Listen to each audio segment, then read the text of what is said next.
Assalamualaikum warahmatullahi wabarakatuh.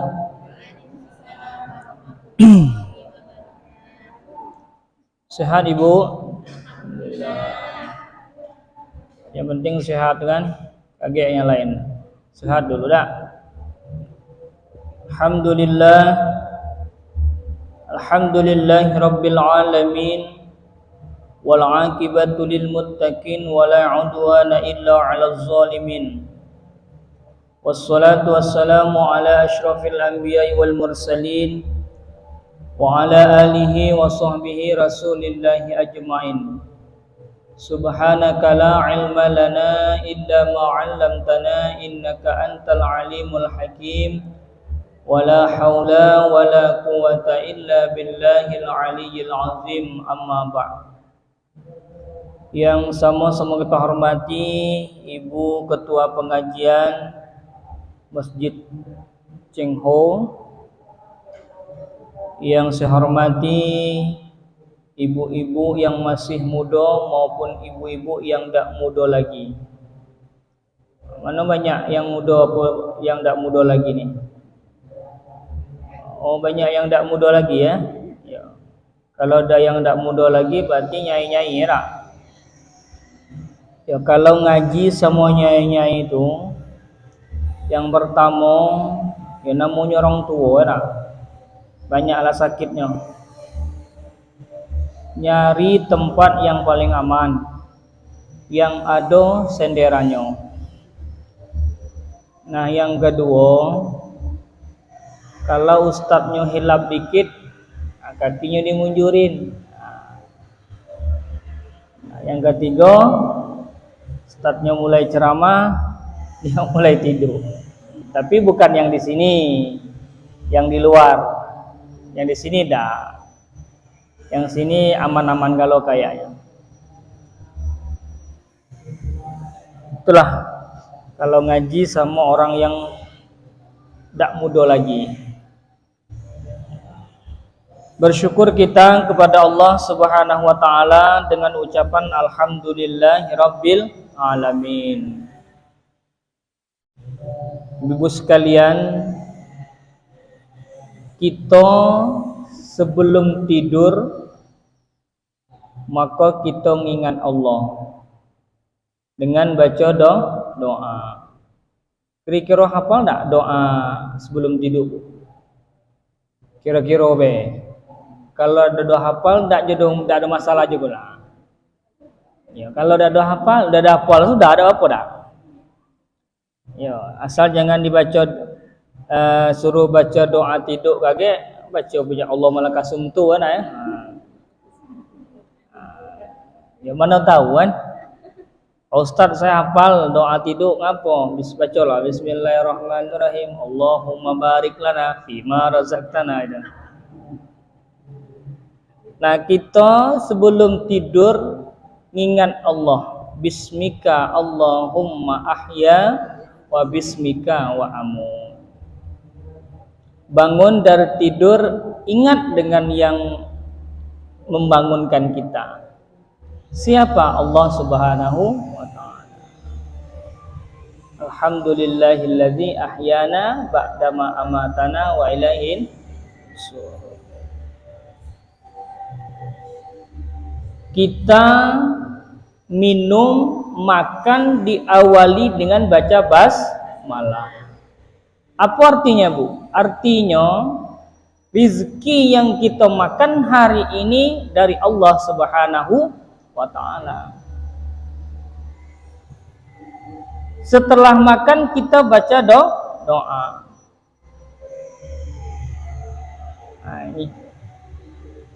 Maka kita banyak ingat kepada Allah Subhanahu wa ta'ala. Ya Bu ya. Salawat dan salam sama-sama kita kirimkan kepada Nabi kita, Nabi akhir zaman, Nabi Muhammad sallallahu alaihi wasallam, dengan lafaz Allahumma shalli ala sayyidina Muhammad wa ala ali sayyidina Muhammad. Ibu-ibu sekalian, mohon izin untuk menyampaikan muazatul hasanah. Saya tak ada maksud untuk berceramah, saya juga tak ada maksud untuk mengajari, Cuman saya mengingatkan diri saya dan mengingatkan kita semua. Nah, mudah-mudahan apa yang kita pelajari pada majelis ilmu ini menjadi ilmu yang yantafu bihi, ilmu yang bermanfaat. Nah, pada pertemuan perdana ini atau baru ini bisa menghadiri kajian ibu sekalian, hari ini kita akan membahas fikih yang mana judulnya Al-Kitabus Tsani pada pelajaran yang kedua. Kitab yang saya bawa atau yang saya baca adalah petunjuk yang indah pada pelajaran fikih Syafi'i dengan mudah. Bab yang kita bahas pada hari ini adalah pada menyatakan hukum sembahyang dan segala yang bergantungan dengannya. Ibu tahu sembahyang? Apa sembahyang itu, Bu? Sembahyang itu sholat. Kalau udah tahu sembahyang, kalau zaman bengen namanya sembahyang, kalau zaman kini itu namanya sholat. Maka kalau ibu ditanya, Nek, sudah sholat belum? Nah, Nyai jangan juga bingung apa sholat itu, Cung. Nah, sholat itulah sembahyang, sembahyang itulah sholat. Nah, pada hari ini kita akan membahas tentang hukum sembahyang. Nah, apa itu sembahyang? Makna sembahyang pada lughat adalah doa dengan kebaikan. Jadi salat yang kita lakukan ini adalah doa. Apa contohnya doa? Ketika kita membaca surah Al-Fatihah, di situ ada kalimat ihdinas siratal mustaqim. Apa artinya? Tunjukkan kami ke jalan yang lurus. Kita sholat belum tentu lurus, apalagi tidak sembahyang, enak. Nah, ini. Jadi sembahyang ini, Bu, wajib bagi orang Islam. Nanti ada syaratnya. Nah, ketika kita sholat berjamaah, kita sholat nih. Ibu sholat nih nanti berjamaah. Nah, siapapun nanti yang imamnya, jangan kita dahulu dari imam dan jangan kita kemudian dari imam. Paham maksudnya, Ibu? Kita tidak boleh mendahului imam. Imam belum assalamualaikum, kita lah selesai. Itu tidak boleh. Imam belum mengangkat takbir, kita lah mengangkat takbir. Tidak boleh. Dan tidak boleh juga terlalu lama dengan imam. Ya. Nah, jadi syaratnya makmum itu salah satunya adalah tidak boleh duluan imam, mendahului imam dan kemudian dari imam. Kita kasih contoh macam ini. Ketika kita berimam, imam mengucapkan salam, Assalamualaikum warahmatullah. Ke kanan, Assalamualaikum warahmatullah, ke kiri. Nah, maka kitab yang kita bahas ini, dalam kitab yang kita bahas ini petunjuknya adalah ketika imam mengucapkan salam ke kiri, baru makmum ke kanan. Jangan imam belum selesai assalamualaikum ke kiri, kita lah sudah mengipat telkom. Tidak boleh. Ada yang macam itu banyak, tapi bukan yang di sini. Jadi assalamualaikum warahmatullah, assalamualaikum warahmatullah. Nah, imam ke kiri, baru kita ke kanan. Itu apa namanya, syarat, salah satu syarat jadi makmum. Tidak boleh kita mendahului imam. Enak, Bu, sholat bermakmum nih. Nah, kemudian kalau kita bermakmum, kita masuk ke masjid ini, imam sudah tahiyat akhir atau sudah sujud. Rakaat yang pertama kita baru masuk. Nah, kita masuk ke masjid, langsung niat, tidak perlu lagi kita baca Al-Fatihah, tidak perlu lagi kita baca doa iftitah, langsung kita sujud. Ingat tuh Bu, jangan pula kita Allahu Akbar, imam lah sudah sujud nih, kita masih berdiri betul boleh. Nah, namanya makmum. Namanya makmum. Jadi ketika imam sujud, sudah langsung sujud. Kita datang terlambat. Imam sudah sujud, kita baru masuk. Enak. Langsung sholat apa kita nih? Sholat maghrib. Niatkan sholat maghrib. Langsung kita sujud. Nah, artinya kita tinggal satu rakaat. Kapan kita nambahnya? Nah, nambahnya ketika nanti imam assalamualaikum ke kanan dan ke kiri, baru kita tambah satu rakaat. Artinya kita masbuk tuh artinya kita ketinggalan. Nah, jangan pula kita tidak tahu masbuk, Ibu. Ada teman saya tuh, tapi bukan di sini, yang di sana. Bekejar-kejaran dengan imam. Tahu bekejar-kejaran, Bu? Tidak boleh bekejar-kejaran. Sama halnya begini. Ibu sholat misalnya yang dizaharkan, maghrib atau isya. Ketemu imam yang agak cepat bacaannya. Enak?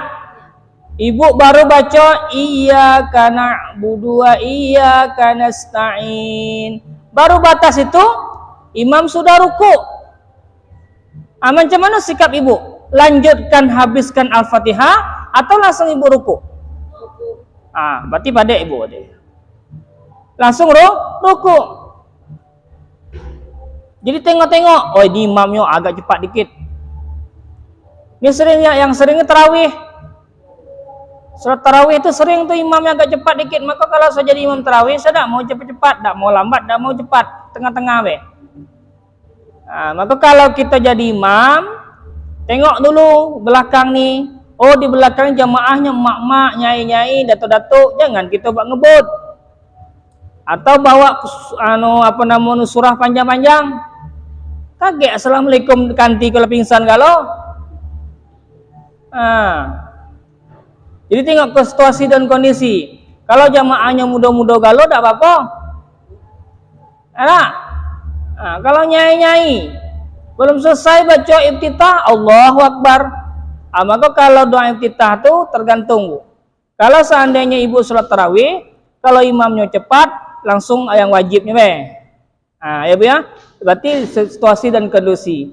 Situasi dan kondisinya. Kecuali kalau kita sholat dewean, lengkaplah bacanya doa iftitah. Ya Bu ya.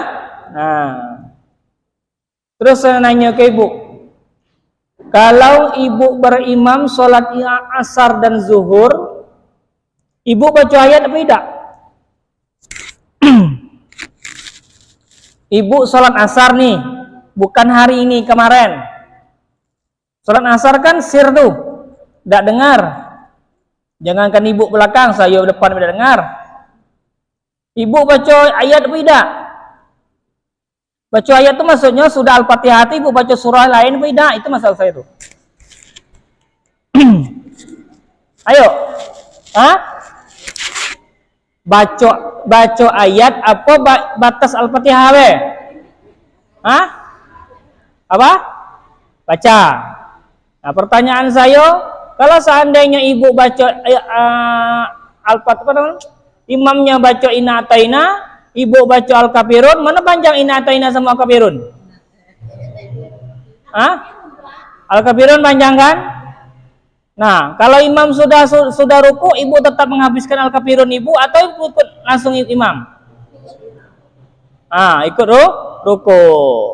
Nah, artinya Bu, ketika disirkan sholatnya, zuhurnya disirkan, asarnya disirkan, kan sir tuh, tidak dengar tuh. Nah, supaya kita nih tidak ada ragu dalam diri kita nih, Kadang-kadang kan imam nih suaranya tidak jelas. Kadang-kadang kan pakai mic, kadang-kadang tidak. Nah, sempurnakanlah baca Al-Fatihahnya. Ya Bu ya? Gitu. Allah apa doa kita Al-Fatihah. Nah, kalau nanti seandainya Al-Fatihahnya sudah selesai, tidak baca ayat juga tidak ada masalah. Bukan tidak boleh. Bukan tidak boleh, ingat. Bahasanya bukan tidak boleh. Lebih baik kita Al-Fatihah sama doa iftitah saja. Saya kemarin ada ikut apa namanya waktu hari Sabtu juga, Sabtu yang ketiga, kebetulan saya ada jadwal. Jadi kebetulan saya masbuk. Samping saya nih sama-sama terlambat makmumnya. Rakaat yang kedua, rakaat pertama kami masbuk. Nah, dibantaknya baca at-takasur, kuat-kuat pula bacanya. Imam sudah sujud, kami sudah sujud. Dia belum sujud. Masih berdiri betul menghabiskan at-takasur. Coba bayangkan. Ini imam sudah ruku, sudah i'tidal, sudah sujud lagi. Dia masih berdiri betul. Artinya apa? Dua rukun yang kita ketinggalan dengan imam. Padahal kita tidak boleh jauh dari imam. Nah, ketika imam angkat takbir Allahu Akbar, kita langsung Allahu Akbar. Maka kalau kita nak ngatur softnya sebelum imam ngangkat takbir, ayo kosong Bu, silakan depan Bu. Sudah. Kalau sudah imam angkat takbir, kalau sudah jangan lagi sibuk. Bu belakang tidak usah lagi, biarlah di dewek. Itu caranya. Supaya apa? Supaya kita bisa membaca doa iftitah, supaya kita bisa baca surah Al-Fatihah. Nah, kalau kita lekolan ngatur kawan, imam lah sudah 10 menit nih, kita baru angkat takbir. Jadi itu Bu, kebanyakan saya lihat kayak gitu. Kalau kita jadi makmum, apa tidak belajar, apa pada tahu, Allah wa'ala bisawab. Ya. Ini kebanyakan nih sholat sunnah tarawih yang sering-sering ketinggalan kita nih. Ya Bu ya. Nah, jadi tidak boleh terlalu lama dengan imam dan tidak boleh terlalu cepat atau mendahului imam. Nah, kemudian pada syarak adalah beberapa perkataan, perbuatan yang dimulai dengan takbiratul ihram dan disudahi dengan salam. Jadi kalau kita ketemu dengan orang angkat takbir, Allahu Akbar. Ada yang Allahu Akbar. Ada yang Allah. Tidak boleh kita nyalahin. Tidak boleh. Ada yang diam deh. Tidak boleh kita nyalahin. Tidak boleh. Biarlah. Mungkin dia ini baru balik dari umroh. Kalau yang di Mekah sama Madinah itu kan keempat mazhab itu berlaku semua.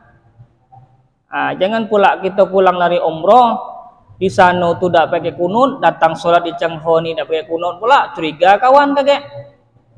Kalau di sana tuh memang tidak pakai kunut, akan tetapi nih bagi-bagi ibu yang mau umroh, kalaulah seandainya imam berhenti kurang lebih 5 atau 10 menit atau 7 menit sebelum sujud terakhir sholat subuh, itu memberikan kesempatan bagi yang menganut mazhab Imam Syafi'i untuk berkunut.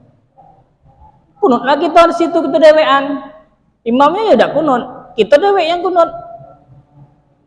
Jangan pula nanti datang dari sana balik ke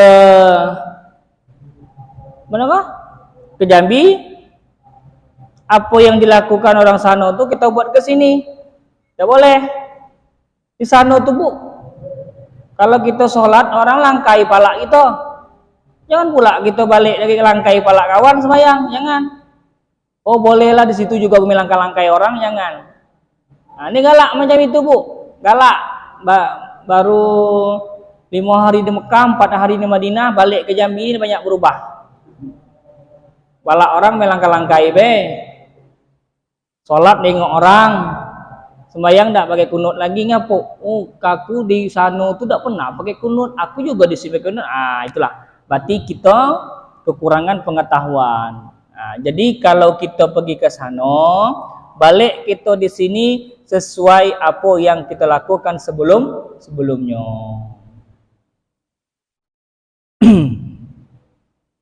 Nah, kemudian berapa syarat wajib sholat atau sembahyang?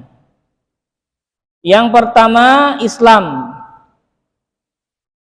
Yang mengucapkan kedua kalimat syahadat asyhadu alla ilaha illallah wa asyhadu anna muhammadar rasulullah, maka dia wajib sembahyang.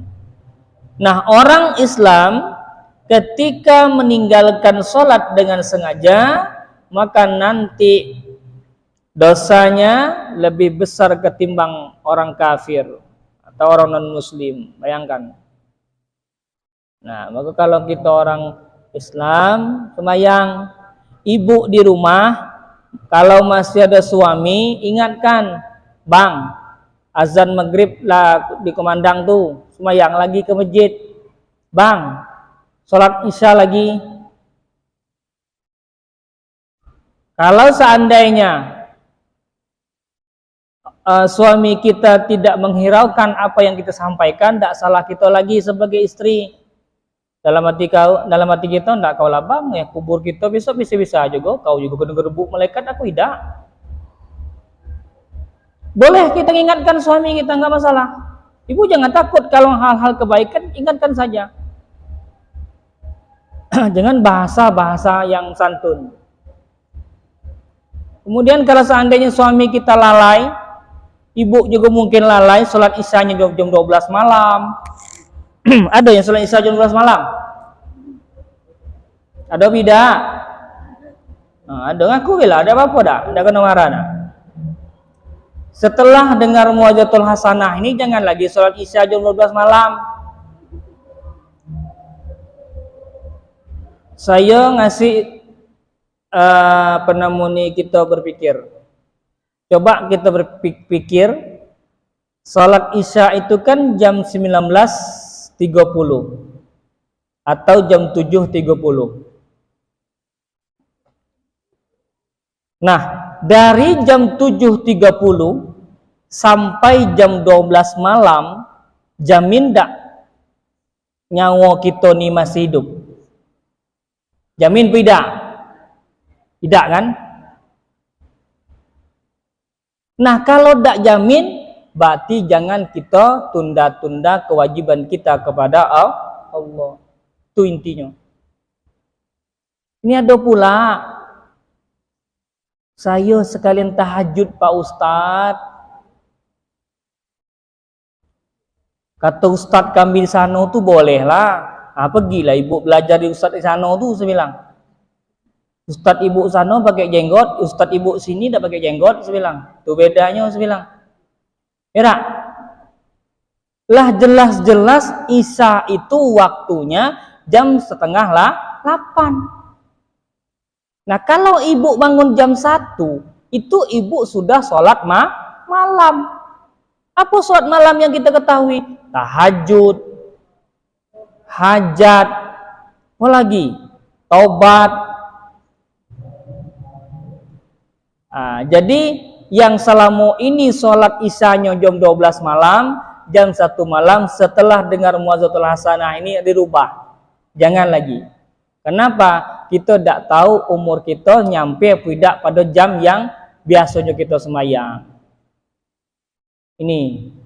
Jadi Nabi Ibu sekalian, Nabi kita Muhammad SAW pernah ditanya oleh sahabat, ayu amalin abdulu lil Islam, fil Islam. Kalau bahasa kitanya, apa nian amalan yang dicintai Allah pada agama Islam ini atau yang disukai?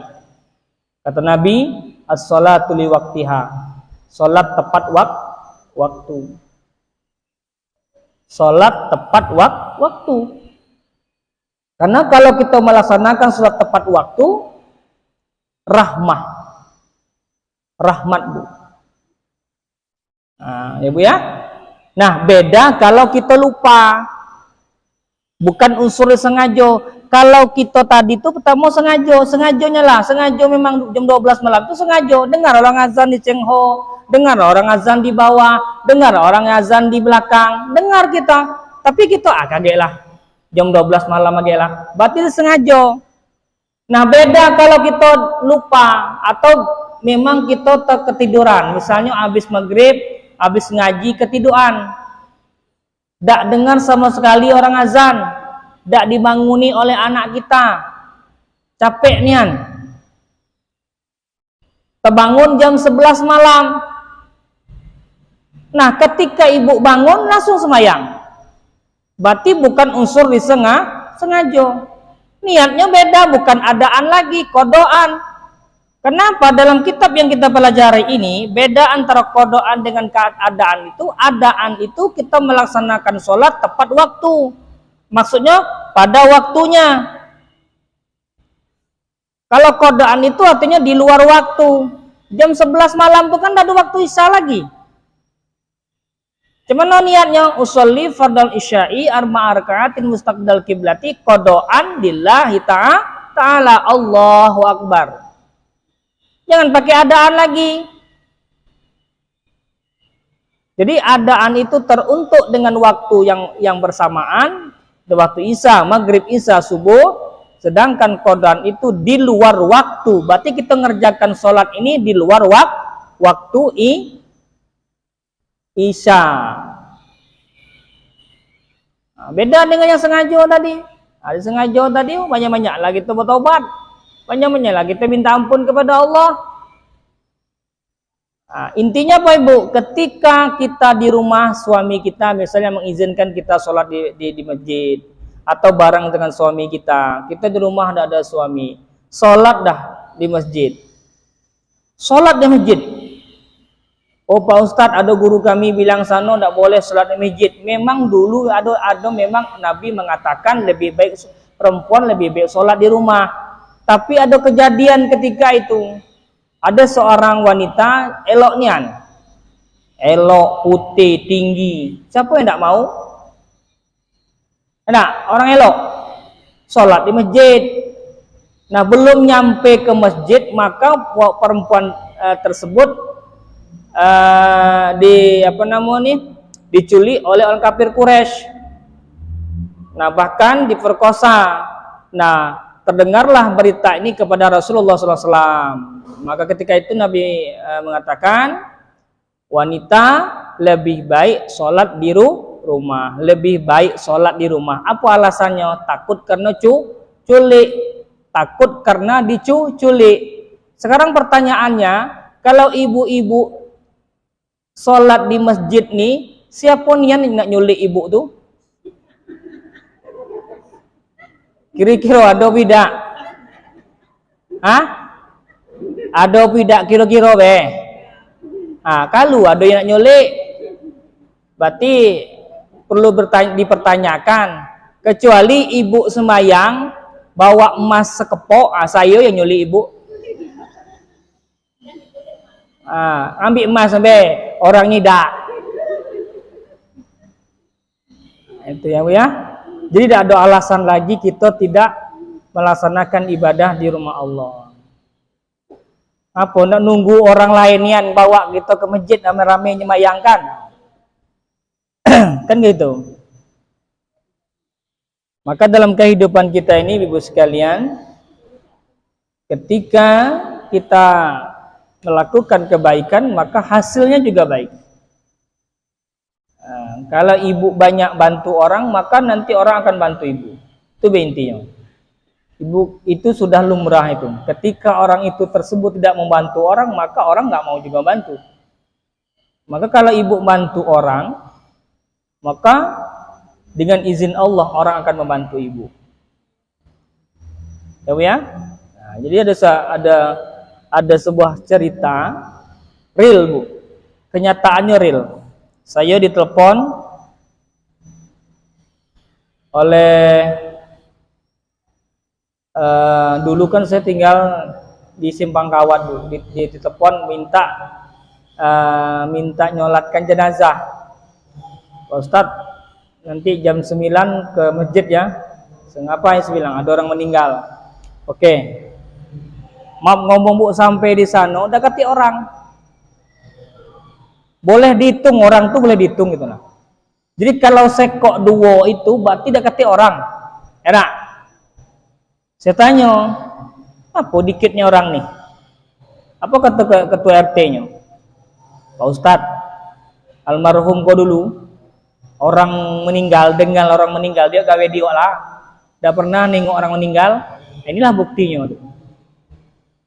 Kamu kalau ibu punya suami ibu masih sehat, kalau orang meninggal suruh tengok, nyelawat. Awak nama TV tidak bilang, kaget kalau mau kaget orang rame-rame nyolatkan jenazah, bapak tolong orang dulu. Itu kenyataan Bu.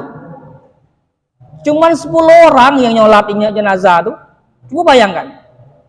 Yo kalau 10 ini diterima, kalau tidak, kan tadi kan sholat itu kan doa. Kita sholat jenazah tuh doa loh Bu. Rekat yang pertama Al-Fatihah, sholawat, doa, 3-4 doa. Coba bayangkan. Nah, kalau seandainya orang ramai menyolatkan kita, bahkan sampai 40 orang yang menyolatkan kita, pertanyaannya tidak mungkin dong. Dari 40 orang itu, satu di antara yang 40 itu tidak mungkin doanya tidak diterima. Tidak mungkin dong 40 orang, pasti ada di antara salah satu itu atau terima. Benar nggak? Maka ketika kita punya keluarga meninggal, wafat, nyolat. Pak Ustadz, bolehlah kita sholat di rumah? Boleh. Kaget dibawa ke masjid sholat lagi? Boleh, tidak ada masalah. Lebih banyak nyolat kan lebih baik. Pertama di rumah mungkin keluarga nyolat inyo. Suami kita, anak kita, misalnya orang tua kita yang meninggal, ajak semayang. Kaget kita sholat dulu ya, ayah nih sebelum ayah bawa ke masjid, mayangkan, tidak ada masalah. Nah, ya Bu ya, ini kebanyakan tidak ada yang macam itu gitu nah. Apa tidak ada belajar, apa memang tidak tahunya lah. Nah, terkadang yang sakit hati itu apa? Mayat itu tidak boleh didoain. Dalam hati saya, kiai besar itu Bu, kenapa mengadakan haul? Haul itu arti Bu. Kalau bahasa Jawanya tuh mendak artinya memperingati 1 tahun. Pak Kiai yang setiap hari megang apa namanya? Tasbih dan sholatnya tidak pernah di akhir waktu, masih didoakan. Mang kita sembahyang tidak pernah, bantu orang tidak pernah, apalagi tidak mau didoain. Benar-benar dikit itu doakan. Maka ketika orang yang meninggal, doakan pakai bahasa kita be. Ya Allah, mak saya ini orang baik, engkau kumpulkan ya Allah mak saya ini dengan orang-orang yang baik. Tubuh. Nah, syarat yang kedua, Bu, saya tidak nyampe asar ya, karena saya jam 3.15 saya sudah kabur dari sini. Saya sudah ngisi di tempat lain habis asar. Yang kedua, baligh. Jadi yang melaksanakan ibadah itu adalah orang baligh. Nah, baligh itu dengan sampai umur anak-anak 15 tahun atau dengan bermimpi. Kalau dia laki-laki belum umurnya 15 tahun, dia sudah bermimpi, yang lanang nih mimpi, maka dia dikategorikan baligh. Nah, sedangkan yang perempuan sudah datang haid, maka dikategorikan baligh walaupun umurnya belum 15 tahu. Banyak tuh Bu anak murid saya, umurnya 13 tahun, 12 tahun. Kenapa nak kamu nggak sholat? Lagi datang bulan Pak. Terkejut saya kan. Ah sudahlah. Memang pelajaran yang saya pelajari memang kayak gitu. Baligh tuh bermimpi kalau laki-laki dan yang perempuan adalah datang bulan. Maka kalau ibu punya anak, punya cucu, ngelapor ke ibu. Nyai, saya kong mimpi dari malam. Mimpi apa? Kok basah celana saya? Kok ngompol dah? Tidak. Dah usah banyak pertanyaan lagi. Berarti cucu kita sudah balik. Oh lah tua cucu aku nih. Lah balik cucu aku nih. Atau kita punya cucu perempuan. Nyai, saya kok ada yang merah di celana saya Nyai. Oh sudah nggak usah banyak cerita. Berarti cucu saya nih sudah balik. Walaupun dia masih kelas 5 SD atau kelas 6 SD atau kelas 7. Berarti sudah mimpi. Itu dalam fikih yang kita pelajari. Dan ibu juga kalau punya anak harus kontrol. Kalau seandainya lah sudah limit waktunya sudah sampai, lah sudah seminggu dan anak kita juga masih mengeluarkan darah, berarti ibu bawa ke dokter cepat. Takutnya nanti darah penyakit. Harus ibu catat, oh anak saya ini datangnya tuh pas bulan pas tanggalnya seminggu, berarti tidak ada masalah, memang betul. Tapi kalau lewat dari itu, lewat sehari, 2 hari, ibu langsung bawa ke dokter. Kenapa? Takutnya nanti darah yang dikeluarkan itu adalah darah penyakit. Kemudian yang ketiga, berakal Bu. Jadi yang melaksanakan ibadah nih orang yang berakal.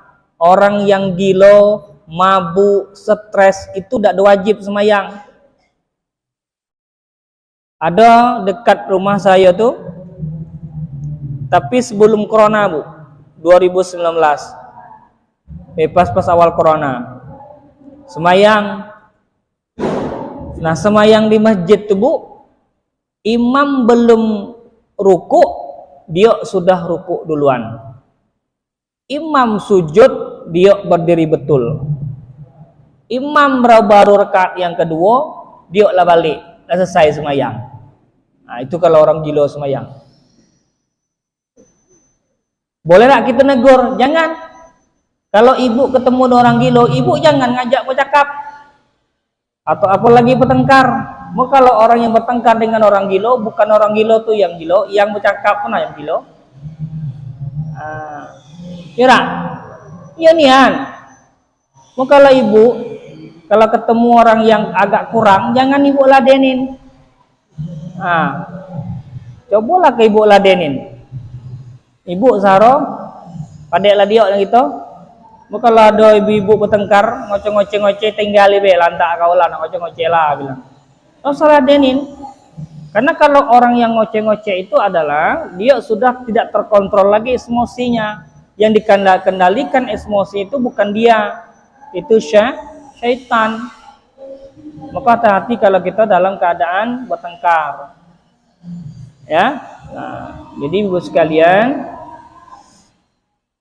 Nah, kalaulah orang mabuk itu dia tahu nih air yang akan memabukkan. Dia minum, mabuk. Artinya dia minum tuh dalam keadaan sadar gitu. Tahu nih, air minum nih kalau aku minum bakal mabuk saya nih, misalnya. Contohnya macam itu. Nah, mabuk dia misalnya asar nih. Top jam 5:30 atau jam 5 sore dia sadar. Maka ketika dia sadar itulah wajib dia melaksanakan ibadah. Kenapa? Membuat dia mabuk tuh karena dia dalam keadaan sadar, maka dia wajib sembahyang. Itu. Yang tidak wajib tadi itu ya yang gilo-gilonya lah gitu kan. Dari awal gilo gitu kan. Nah, kemudian yang selanjutnya adalah ibu kalau ada pertanyaan boleh ya Bu ya? Tidak apa-apa. Mbak, Ustaz nanya boleh nggak apa? Yang selanjutnya adalah suci daripada haid dan nifas. Orang yang lagi haid dan nifas tidak boleh sembahyang. Dan tidak ada kewajiban untuk mengkodokkan sholat. Ya Bu ya, maksudnya mengganti. Beda dengan puasa. Kalau puasa dibayar. Mau kalau ibu dulu, kalau seandainya ibu ingat sekarang nih puasa ibu tinggal, bayarlah. Dulu udah ada tahu kan bahwasanya dibayar, kini baru tahu bayar. Tapi yang jadi masalah tuh kita tahulah tidak mau bayar berarti hutang kita. Ingat tuh Bu, beda kalau kita tidak tahu. Mudah-mudahan kalau ketidaktahuan kita, Allah akan mengampunkan dosa dan kesalahan kita. Akan tetapi kalau kita tahulah, biarlah tidak apa-apa. Berarti dosa kita dengan Allah. Itu hati-hati Bu. Bayar. Beda kalau seandainya kalau kita punya orang tua kita nih sakit, enak, tidak telat puasa, pas puasa wajib nih Bu, puasa Ramadan kemarin, tidak telat. Kalau kita paksakan orang tua kita puasa, akan dikhawatirkan meninggalkan kita, bahasanya kayak gitu. Artinya akan lemas badannya. Nah, maka seorang keluarga boleh memberitahukan kepada yang sakit tuh, tidak apa-apa, tidak puasa. Ingat, memang betul-betul kalau nanti di luar puasa pun dibayar pun tidak sanggup juga orang tua kita. Kan begitu. Beda kalau seandainya kalau kita sakit, pilek, batuk. Ketika itu misalnya hari pertama tidak telat nian, bukola kita batal. Berarti yang kayak gitu tuh setelah puasa dibayar. Nah, ini tidak punya orang tua yang uzur syar'i, memang syaikhon tua, tua. Kalau nanti setelah puasa pun dia tidak sanggup puasa, maka kalau ketika kita punya orang tua yang kayak gini, diperbolehkan kita untuk membayarkan fidyah. Bayar fidyah Bu. Ibu punya suami, bayar fidyah. Kalau suami ibu udah telat mialah. Nah, tapi kalau suami ibu batuk, pilek, tidak puasa 4 bungkus habis rokok, jangan diberi fidyah. Itu namanya ngoloin nama tuh. Ya, yang boleh bayar fidyah tuh betul-betul syaikhon, betul-betul latua. Boleh. Jadi saya pernah bertanya dengan guru saya, ketika orang tua syaikhon diperbolehkan kita untuk membayar fidyah, bahkan orang yang sudah uzur syar'i itu diperbolehkan untuk membadalkan haji dan umrahnya walaupun kondisinya masih hidup. Tapi betul-betul memang tidak ada mampu lagi gitu nah. Ibu tahu lah kan kalau jurus syar'i itu mandi dimandiin, enak. Makan disuapin. Kalau nak buang air tuh memang kita yang menuntunnya. Kalau tidak tuh dia bakal jatuh. Itu namanya jurus syar'i. Tapi kalau dia telat lah berjalan, rokok habis 4 bungkus, itu jangan. Masih kuat namanya tuh. Ini memang udah telat ngapa-ngapain. Boleh Bu. Ini ilmu nanti kasih tahu sama orang ke anak kita. Nanti kalau saya nih mak nih tidak telat lagi, kalau Allah berikan panjang umur dan keberkahan umur, kalau saya kaget tidak telat lagi nih, tidak telat ngapa-ngapain, terbaring be saya nih, nah kamu bayarkan fidyah saya nih. Kalau saya meninggalkan puasa, bayarkan fidyah saya nih. Macam itu. Ini maaf ngomong Bu, ada kemarin jamaah saya nanya, 4 tahun suaminya tidak bisa ngapa-ngapain, tahun keempat suaminya wafat. Saya bilang, ibu sengaja tidak bayar fidyah suami ibu memang udah tahu. Pak Ustadz, aku memang udah tahunya lah. Nah, kalau udah tahu bayar, saya bilang. Ya mudah-mudahan Allah mengampunkan dosa suami ibu. Nah, itu gunanya kita ngaji. Ya Bu ya, itu gunanya kita ngaji supaya apapun yang kita pelajari tentang agama kita nih, kita juga udah masing-masing, ada apa-apa lah, jangan. Ya, itulah guna kita ngaji. Nah, yang terakhir, apa syarat yang terakhir? Ada seruan panggilan Islam kepadanya. Contohnya mu'alaf. Nah, orang yang masuk Islam, nah ketika dia sudah mengucapkan syahadat asyhadu alla ilaha illallah maka dia wajib melaksanakan sholat atau perintah Allah Subhanahu wa ta'ala. Nah, ibu sekalian yang dirahmati Allah Subhanahu wa ta'ala, nah barangkali ini yang dapat saya sampaikan. Ada beberapa hal tentang syarat wajib sholat, atau tadi ada beberapa hal disampaikan tentang kriteria menjadi makmum. Nah, mudah-mudahan materi yang kita kaji pada sore hari ini bisa kita aplikasikan ke dalam kehidupan kita sehari-hari dan bisa menjadikan ilmu yang bermanfaat buat kita semua, insyaallah. Amin ya rabbal alamin. Saya tutup dengan doa ya Bu ya. Ada pertanyaan Bu? Boleh. Waalaikumsalam warahmatullahi wabarakatuh. Ya. Imam dengan? Ya, apa pertanyaannya Bu? Imam membaca Al-Fatihah, makmum beriman. Sedangkan imam membaca Al-Fatihah tanpa ada jeda, langsung baca surah. Makmumnya belum habis baca Al-Fatihah, imam sudah rukuk. Sedangkan Al-Fatihah termasuk rukun sholat. Itu gimana Pak? Misalnya imam tadi baca Al-Fatihah. Makmum kan imam. Ya. Tidak ada jeda.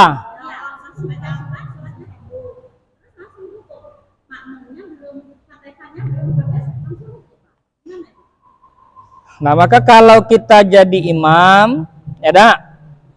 Maka kalau saya sampaikan sering, kalau sampaikan satu Muharram atau ketemu dengan bapak lah, sampaikan kalau bapak jadi imam, ketika bapak jadi imam, setelah ghairil maghdubi alaihim waladdallin amin, maka berhenti sejenak. Berhenti sejenak dalam artian sekedar mengucapkan sami Allahu liman hamidah. Atau ya enggak terlalu lama, enggak boleh juga gitu kan. Nah, apa yang pertama, memberikan kesempatan kepada makmum untuk baca Al-Fatihah walaupun belum selesai, paling tidak adalah kode bahwasanya kita memberikan kesempatan kepada makmum baca Al-Fatihah. Nah, kalau seandainya kita ketemu dengan imam tidak ada pakai jeda, setelah ghairil maghdubi waladdallin amin, langsung imam baca ayat. Nah, kita sebagai makmum, kewajiban kita adalah membaca imam membaca ayat, berarti kita membaca Al-Fatihah. Nah, belum selesai kita baca Al-Fatihah, imam sudah rukuk, maka sebatas mana selesai kita baca tadi, kita langsung rukuk. Gitu.